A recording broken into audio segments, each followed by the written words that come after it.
Sukuna Kaisen continue होता है जहाँ पे यूता अब एक काफी बड़ा चैलेंज है। उसके स्टॉक्स बढ़ रहे हैं। नॉट ओनली उसका डोमेन एक्सपेंशन दी स्ट्रॉन्गेस्ट के साथ compete कर रहा है, उसने somehow किंग सुकुना को एक ब्लो डिलीवर भी कर दिया है, जिसकी वजह से अब हमें पता चल रहा है कि आखिर क्यों गोर्जो उस पर बिलीव क्या करता था।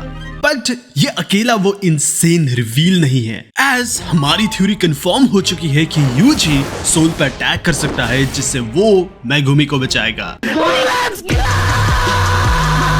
केंजाकू को फाइनल ब्लो देने के बाद हमें रिवील होता है उसके आखिरी मास्टरमाइंड वर्ड्स। टोजी ने इस चीज को चैप्टर 73 में कहा था कि अगर वो गेटो को मारता है देन उसके कर्सेस रिलीज हो जाएंगे। जब यूता ने केंजाकू को आखिरी बार फेस किया था देन उसने अपने सारे कर्सेस को यूज कर दिया था इंक्लूडिंग उज़ुमाकी अटैक। लेकिन इस बार ये डिफरेंट था। नाउ सिंस गेटो का सर अलग हो चुका है उसके सारे कर्सेस देन रिलीज हो गए थे, जिसमें डेफिनेटली इंक्लूड होते हैं कुछ special grade. However, with Rica उसने इन सारी चीजों को काफी इजीली फेस किया। Meanwhile, केंजाकू जो कि एरन का कॉस्प्ले कर रहा है, उसने सुकुना को ये अथॉरिटी दी है कि अब वो कोगने का मास्टर है। माइंड यू, कोगने बस उन्हीं लोगों के साथ बाइंडिंग वाव बना सकता है जो कि प्लेयर उस गेम में हो। सो ये एबिलिटी के मर्जर बने, अब ये चीज मेगुमी के बॉडी के पास है। सो समहाउ अगर यूजी कुछ ना कुछ करके सोल पे कुछ अटैक करता है देन हो सकता है कि वो पूरे जापान को सेव कर ले। इन सारी चीजों से बहुत आगे निकल चुका हूँ। माय गॉड, अब इस जीवन में मेरा कोई काम नहीं। देखो सचिन, मैं जा रहा हूँ। बट अगेन ये गेगे के बारे में बात चल रही है। हमें पता चलता है कि केंजाकू ने कब का इनहेरिटेंस रिचुअल को खत्म कर दिया है, जिसकी वजह से वो एक बेबी साइज टेंगन को सुकुना को देता है। नाउ सिंस सुकुना एक कैनिबल है, वो टेंगन को खा जाता है। However, लेकिन यूता अब तंग आ चुका है कि केंजाकू पिछले 1000 साल से बस चिल्लाए ही जा रहा है। देखो उसके सर पे स्वॉर्ड से स्टैब करते हुए उसने ये मेंशन किया कि भले ही 1000 years उसके लिए वर्थ नहीं थे, लेकिन ताकाबा के साथ खेलना उसके लिए वर्थ था। आफ्टर ऑल केंजाकू ने ये चीज स्टेट किया था इन चैप्टर 239 कि एक फ्रेंड उसके लिए वही है जो कि उसे कभी बोर ना होने दे और वो उसके इक्वल हो, जो कि आखिर में उसे ये पता चला कि ताकाबा यही उसका फ्रेंड है। लेकिन अभी भी कई ऐसे सवाल है जो कि केंजाकू के जाने के बाद भी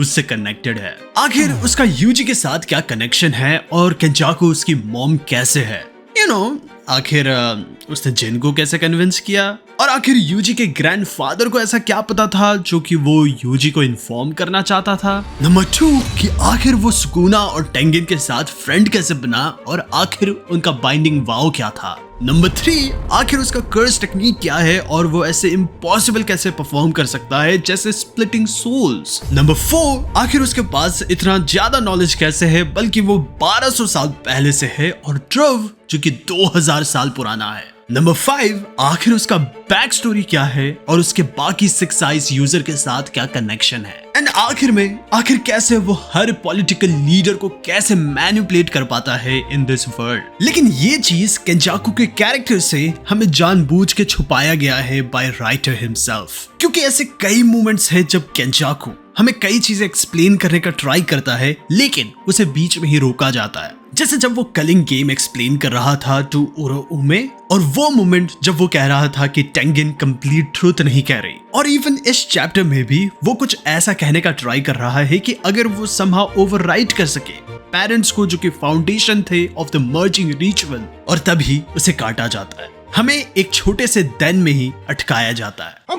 I'm confused right now, G. Imagine करो कि 1000 साल से वो कुछ कुक कर रहा है, एक काफी बढ़िया चीज, और अब एक फाइनल मूवमेंट पे तुम्हारे साथ ये होता। लेकिन इवन आफ्टर इतने बड़े एल के बाद हमारा मानना है कि राइटर कुछ ना कुछ कुक कर रहे। हमें इस चीज को याद रखना पड़ेगा कि केंजाकू डेथ से हमेशा ही बचता है। आफ्टर ऑल इवन ये 1000 years ऑफ वॉर में वो मल्टीपल टाइम्स उसने 6 आइज को फेस किया है और इवन उनसे हार के भी बचा है। थस ये काफी आउट ऑफ कैरेक्टर और लॉजिक है कि वो सिंपली एक यूता से मर जाए। रादर ये ज्यादा सेंस बनेगा कि उसके पास एक और बेटर प्लान था। आफ्टर ऑल ये वही इंसान है जिसने चैप्टर 136 में कहा था यूजी को कि उससे उसको काफी बड़े एक्सपेक्टेशंस है। Yet अभी तक हमने इस चीज का कोई बड़ा रिजल्ट नहीं देखा। इसका हाईली चांस है कि उसने अपने कॉन्शियस को टाइनी टेंगन में भी पास ऑन किया है। इनफैक्ट उसने चैप्टर 249 में कहा है कि उसके पास इंश्योरेंस है ऑफ एनी सिचुएशन। देन वो अपने ब्लेसिंग्स को सुकूना को देता है, ये कहते हुए कि अब उसका टाइम है कि वो मजे करे। Well, let us know in comment कि आखिर तुम्हें क्या लगता है, क्या केंजाकू सही में डेड है या फिर ये जस्ट उसके एक मैसिव प्लान का जस्ट एक स्टार्टिंग। और अगर तुम वीडियो को यहाँ तक देख रहे हो देन क्यों ना तुम नीचे टाइप करो आई वाज हियर। केंजाकू का मानना है कि सुकुना से बेटर कोई भी पर्सन नहीं जो कि उसके विल को ले सके। एज सुकुना का ये कहना है कि वो सारे लोगों के आइडियल्स को गलत साबित करेगा जो कि उसके साथ खिलाफ में है। अगर यूता के साथ भी उसकी फाइट बोरिंग लगने लगती है देन वो मर्जर को एक्टिवेट कर देगा। यूता इस चीज को कहता है कि सुकुना का आरसीटी का आउटपुट अब वापस आ रहा है। इट मींस कि ये जस्ट मैटर ऑफ टाइम है कि सुकुना का डोमेन एक्सपेंशन अब वापस आएगा। अगर उसने छोटे से अमाउंट ऑफ टाइम में समहाउ अगर सुकुना को कुछ डैमेज दिया देन या तो वो मेलोवेलेंट श्राइन को यूज नहीं कर पाएगा या फिर कहीं ना कहीं वो कमजोर। यूता कहीं ना कहीं बिल्कुल अपने सेंसे की तरह है, वो इवन इस टाइम में भी एक अच्छे नेचर के साथ सोच रहा है। इन चैप्टर 223 गोजो ने अपने आप को ब्लेम किया था कि प्रिंसिपल यागा की डेथ हुई क्योंकि वो सील हो गया था। सिमिलरली यूता को लगता है कि ये अभी का करंट सिचुएशन सारा उसका फॉल्ट है। द रीजन कि उसने केंजाकू को मारा वो इसलिए था क्योंकि उसने गोजो को प्रॉमिस किया था मीनवाइल बाकी सारे लोग सुकुना को फेस करें। Therefore, उसके हिसाब से उसी की वजह से ही गुरुमा को सैक्रिफाइस होना पड़ा। वो ये भी कहता है कि अगर उसके पास रीका ना होती देन सारे अनकंट्रोल्ड ये स्पिरिट्स रैम्पेज में जाते। Therefore, एक सिमिलर सीन को कॉज करते हुए just like end of the Shibuya incident.